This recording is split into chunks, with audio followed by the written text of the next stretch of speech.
चलो employees benefit को आगे बढ़ाते हैं। एम्प्लॉइज बेनिफिट में, अकाउंटिंग फॉर एम्प्लॉइज बेनिफिट में आगे ये देखना है कि बेनिफिट्स जो मिलते हैं ना एम्प्लॉय को ना, वो दो प्रकार के होते हैं। एक तो होते हैं वेस्टेड एंड दूसरे होते हैं non vested benefits. Vested benefit and non vested benefit. बोलो कितने बेनिफिट? दो। एक तो vesting type and non vesting type. Vested benefit का मतलब ऐसे बेनिफिट जो एम्प्लॉयर एम्प्लॉय को देगा, अनकंडीशनली देगा। एम्प्लॉयर एम्प्लॉय को ये बेनिफिट देगा अनकंडीशनल, कोई कंडीशन नहीं होगी कि भाई आप फ्यूचर में एम्प्लॉयमेंट में होगे तो ही आपको ये बेनिफिट मिलेगा, ऐसा नहीं है। Unconditional benefit. And non vested का मतलब क्या? Conditional benefit on future employment. अगर आप हमारे साथ फ्यूचर में रहोगे, 5 साल 7 साल तक हमारे पास रहोगे तो ही आपको ये बेनिफिट मिलेगा। इसे बोलते हैं नॉन वेस्टेड टाइप। देखो समझते हैं, देखो यहाँ लिखा हुआ है wasted wasted employees benefit are employee benefit that are not conditional, है ना? wasted not conditional, wasted not conditional on future employment। जबकि नॉन वेस्टेड हो गए, non vested benefits are conditional on future employment. समझ में आया? तो बताओ इनमें से कौन सा अच्छा, कौन सा बेनिफिट अच्छा? अगर आप एम्प्लॉय हो तो आप कहाँ पे काम करना चाहोगे? ऐसे एम्प्लॉयर के पास जो वेस्टेड प्रोवाइड करना चाहते हैं बेनिफिट, कि non vested? But obviously vested benefit, है ना? मतलब अनकंडीशनल बेनिफिट हमको मिलेगा। ठीक है। फॉर एग्जाम्पल देखो, एग्जाम्पल देख लेते हैं। If eligibility criteria is to be a beneficiary under the plan is minimum period of 5 years। मतलब क्या? बेनिफिशियरी क्राइटेरिया का मतलब क्या? आपको ये बेनिफिट तभी मिलेगा अगर आप कम से कम 5 साल तक हमारे लिए काम करोगे तो। कम से कम 5 साल के लिए काम करोगे तो ही आपको बेनिफिट मिलेगा। का मतलब अगर आप कम से कम 5 साल काम करोगे तो ही आपको बोनस मिलेगा, है ना? यानी एटलीस्ट 5 इयर्स तक काम करोगे तो ही बोनस मिलेगा। तो ये तो नॉन वेस्टेड हो गया। 5 years the benefit available under the plan would be derived only when the employee completes the term of 5 years। 5 साल कंप्लीट करेगा तो ही उसको बोनस मिलेगा, ऐसा हो गया ना? फिर आई थिंक आपको क्लियर हो गया होगा what is vested and what is non vested. Clear? ये जो लिखा है ना, ये आप लिख दोगे साइड पे समरी के अंदर, नोटबुक के अंदर आगे बढ़ाने के लिए। चलिए इन सबको मैं क्लीन कर देता हूं। इसके बाद नेक्स्ट है शॉर्ट टर्म कॉम्पनसेटेड एब्सेंट। देखो शॉर्ट टर्म है, शॉर्ट टर्म कॉम्पनसेटेड एब्सेंट। पहली बात तो सर शॉर्ट टर्म का मतलब क्या लेंगे सर? मैंने पहले ही बता दिया है इस चैप्टर के अंदर एम्प्लॉइज बेनिफिट में शॉर्ट टर्म का मतलब क्या लेना है कि 31 मार्च जिस दिन को आप बैलेंस शीट बनाते हो वहां से आने वाले 12 महीने के अंदर अंदर कोई बेनिफिट मिलता है, इसे हम बोलेंगे शॉर्ट टर्म। मिलने वाला है तो क्या बोलेंगे? Short term. Short term compensated actions, है ना? शॉर्ट टर्म कॉम्पनसेटेड एक्शंस, बराबर। चलो क्या लिखा? ऐसा लिखा कि शॉर्ट टर्म कॉम्पनसेटेड एब्सेंट। सुनना, शॉर्ट टर्म कॉम्पनसेटेड एब्सेंस। चलिए ये बात हो गई। सर क्या है सर? सुनिए समझिए, कॉम्पनसेटेड एब्सेंस। देखो इसको जरा ध्यान से गौर करके जरा उसको सोच के बताओ। कॉम्पनसेटेड एब्सेंस का मतलब क्या? आप कंपनी में एब्सेंट थे, आप कंपनी में नहीं आए, आप एब्सेंट थे, फिर भी आपको कॉम्पनसेशन दिया गया, फिर भी आपको सैलरी दी गई, फिर भी कॉम्पनसेशन मिला, इसका मतलब आप कंपनी में नहीं आए ना, आपने रजा पे थे, आपने गुल्ली मारी, आप कंपनी में नहीं आए, फिर भी आपको सैलरी दी गई, इसे बोलते हैं कॉम्पनसेटेड एब्सेंस। एब्सेंस को कॉम्पनसेट किया गया, ठीक है। चलिए, अब ये दो, एक्चुअली दो प्रकार की होती है शॉर्ट टर्म कॉम्पनसेटेड एब्सेंस, दो प्रकार की। यहाँ तो 3 लिखी है, देखो यहाँ पे 1 लिखा है, फिर यहाँ पे 2 लिखा है और यहाँ पे 3 लिखा है, मतलब 3 लिखिए, 3 2 1, लेकिन मैं कर देता हूँ 2। एक तो होती है ना एक्यूमुलेटिव, एक होती है एक्यूमुलेटिव, एंड दूसरा होता है नॉन एक्यूमुलेटिव। एक्यूमुलेटिंग का मतलब क्या होता है, एक्यूमुलेटिंग का मतलब क्या होता है, ध्यान से, हाँ ध्यान से देखो, इसका मतलब क्या कि आपको 12 महीनों में, 12 महीनों में आपको ऐसा बोला गया कि आप 1 महीने नहीं आओगे तो भी चलेगा, जाओ। याद है हम लीव सैलरी गिना करते थे सेकेंड ईयर बीकॉम में डायरेक्ट टैक्स के अंदर, क्या बोला गया, नहीं 12 महीनों में 1 महीने की आपको लीव मिलती है, जाओ। 12 महीनों में आपको 1 महीने की लीव मिलती है, जाओ।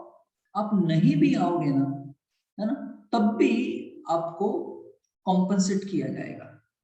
अब मुझे बताओ, का तो ये होगा, का तो ये होगा कि 12 महीने में वो 1 महीने नहीं आएगा, ठीक है, पगार मिल जाएगी उसको, 1 महीने नहीं आया फिर भी। का तो ये होगा कि पूरे 12 के 12 महीने आया, पूरे साल वो बीमार भी नहीं पड़ा, सिक भी नहीं हुआ, कोई छुट्टी भी नहीं मारी, तो अब क्या होगा, ये जो 12 महीने वो आया, उसने 1 महीने जो छुट्टी मिलती थी एम्प्लॉयर से, इसका यूज नहीं किया, तो क्या होगा पता है, ये एक्यूमुलेट होगी, ये एक्यूमुलेट होगी, इकट्ठा होगी, and that can be carried forward. ये जो छुट्टी आपने एंजॉय नहीं की, है ना, 12 के 12 महीने आप आए, 1 महीने आपको छुट्टी दे गई थी, फिर भी आप आए, तो ये जो 1 महीने की छुट्टी है ना, वो आपके अकाउंट में क्रेडिट होगी और वो नेक्स्ट ईयर कैरी फॉरवर्ड होगी, दैट इज एक्यूमुलेटिंग। एक्यूमुलेटिंग का मतलब क्या, कैरी फॉरवर्ड होना, समझ में। अब ये दो प्रकार की होती है, अब ये दो प्रकार की होती है, एक तो कौन सी, देखो ये लिखा है एक्यूमुलेटिंग, ये यहाँ पे लिखा है, देखो यहाँ पे भी एक्यूमुलेटिंग, है ना, एक्यूमुलेटिंग कॉम्पनसेटिंग एब्सेंस, लेकिन वेस्टिंग टाइप, और यहाँ लिखा है नॉन वेस्टिंग टाइप। इसका मतलब क्या, एक्यूमुलेटिंग दो प्रकार की, एक तो होती है वेस्टिंग एंड दूसरा होता है non wasting. Wasting and non wasting, समझ में आया। अब वेस्टिंग का मतलब क्या होता है, इसका मतलब ये होता है, अलग पेन से लिखता हूं आपको दिखाई दे, है ना, payment for unused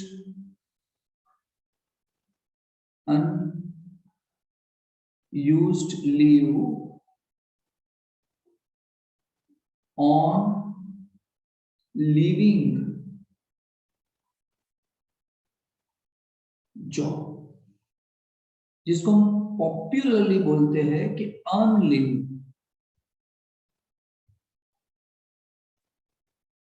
earn leave. और यहां पे क्या लिखा है,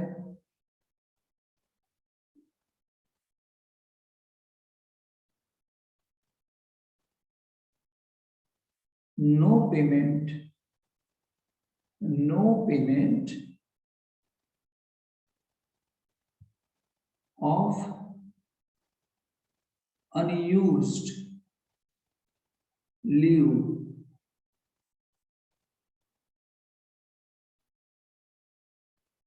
on leaving the job। समझ में आया क्या कह रहा हूं, बोलो एक्यूमुलेटिंग का मतलब क्या है? एक्यूमुलेटिंग का मतलब ये है कि जितनी आपको लीव दी गई थी, इस लीव का अगर आप यूज नहीं करते हो तो वो आपके अकाउंट में क्रेडिट हो जाता है और वो नेक्स्ट ईयर कैरी फॉरवर्ड होता है। तो फिर तो ऐसे तो हर साल चलते रहेगा, इस साल भी कैरी फॉरवर्ड हुआ, नेक्स्ट ईयर भी कैरी फॉरवर्ड हुआ, है ना, चलता जाएगा चलता जाएगा। एंड जब आप जॉब छोड़ दोगे, जब आप रिटायरमेंट के टाइम पे जब जॉब छोड़ दोगे, लिविंग द जॉब, तब जितनी भी छुट्टी आपके अकाउंट में होगी इतना आपको पेमेंट मिल जाएगा। पेमेंट फॉर अनयूज्ड लीव, आपको पेमेंट मिल जाने वाला है। और नॉन वेस्टिंग में क्या होगा? यस, एक कैरी फॉरवर्ड तो होगा क्योंकि एक्यूमुलेटिंग है, ये कैरी फॉरवर्ड तो होगा, लेकिन नॉन वेस्टिंग टाइप है। इसका मतलब क्या? अगर आप जॉब छोड़ोगे तो उस दिन आपको उसका पेमेंट नहीं मिलेगा, मतलब ये ऐसी लीव है जिसका आपको पेमेंट नहीं मिलता। समझ में आया? एंड लास्ट में है नॉन एक्यूमुलेटिंग का मतलब क्या? आपकी जो भी लीव थी वो कैरी फॉरवर्ड ही नहीं होगी, कैरी फॉरवर्ड ही नहीं होगी, बात खत्म। जिसको हम बोलते हैं कैजुअल लीव। क्या बोलते हैं? Popularly known as casual leave. इसका मतलब क्या? 12 महीने के अंदर 1 महीने की आपको लीव दी गई थी, अब आओ ना आओ, है ना, अगर आप दी गई थी लीव फिर भी आप आए, वो 1 महीने आपने घर पे एंजॉय नहीं किया, तो वो 1 महीना आपका लैप्स हो जाएगा, कैरी फॉरवर्ड नहीं होगा। ठीक है, तो ये हो गया आपका क्या? एक्यूमुलेटिंग कॉम्पनसेटिंग एब्सेंस, है ना। Wasting. Absence is permitted for agreed numbers of days in an annual period. आपको absent permit करेंगे, आप चाहो तो absent रह सकते हो, and the employee will be paid salary and related compensation for the period of absence. आपको पगार भी मिलेगी, subject to proviso that unavailed portion can be accumulated and carry forward for the future. जितनी आप leave use नहीं करोगे वो future में कैरी फॉरवर्ड होगी। इसको बोलते हैं अर्न लीव। जनरली जनरली 90 से 210 डेज लीव कैरी फॉरवर्ड होती मैक्सिमम। फिर क्या लिखा? Benefit in the future of payment for earn availed leave can be wasted and such a wasting may be entitled an employee to payment for unused entitlement leave on leaving the services। इसका मतलब क्या? इस paragraph का मतलब क्या? जब आप job छोड़ोगे, जब जॉब को छोड़ दोगे तब आपको इसका पेमेंट किया जाएगा। यहाँ पे नॉन वेस्टिंग में क्या है? In all respect benefit are comparable except employee are not entitled to payment in cash. Yes, इसमें आपको पेमेंट कैश में मिलेगा नहीं, ये कैरी फॉरवर्ड ही होगा, मतलब ये छुट्टी आपको वापरनी ही पड़ेगी, ये छुट्टी आपको यूज ही करनी पड़ेगी। से एंड नॉन एक्यूमुलेटिंग का मतलब क्या है? ये एक्यूमुलेट ही नहीं होगा, ये आगे ही नहीं जाएगा। क्लियर?